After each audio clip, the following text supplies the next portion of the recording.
Luckily, there's a lot of work in my backup career as the woman carved into the bow of a ship. So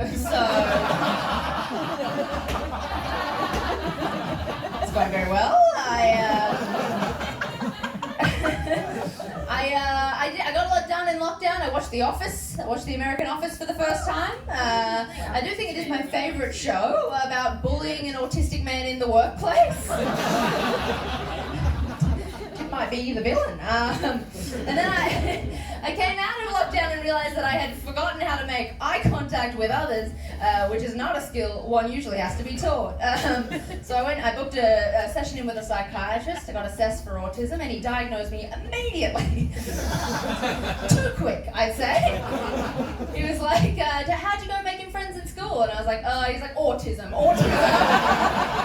Absolutely autism.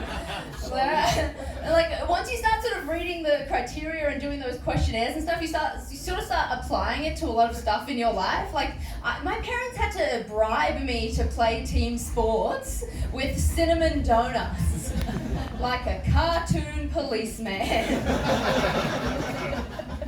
Like, if your kid is begging to be the hockey goalie so she can stand far away from everyone else and think about poetry, she's not made for team spirit, I reckon.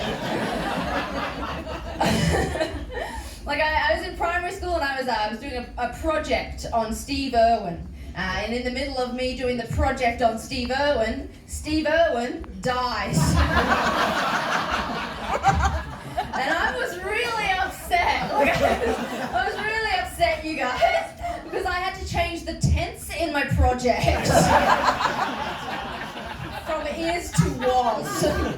Superb empathy developing there. I feel like I talk about mental illness too much on stage. Maybe I'm developing a brand. Like, I do have an anxiety disorder. Is anyone else panicking? Couple people up the back where they belong. I do have an anxiety disorder. I've had anxiety for a very long time. Like, in high school, I had like a 6-month panic attack about how I look like every woman Ted Bundy ever murdered. Brunette, middle part, bookish, should be all over me.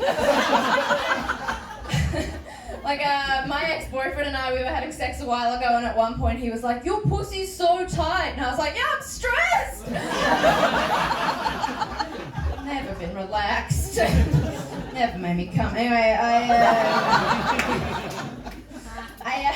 I did come out as bi about a year ago. Don't clap, I'm like a groundhog. If you spook me, I'll go back in. I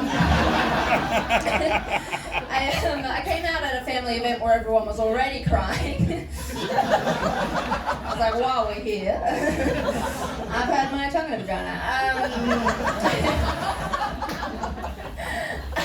It's interesting having dating men and women, sleeping with men and women. It's a different experience. Like, dating people with penises and dating people with vaginas, it's a different experience. Like, dating people with penises, I've never had any complaints sleeping with people with penises because there's no wrong way to be an orifice.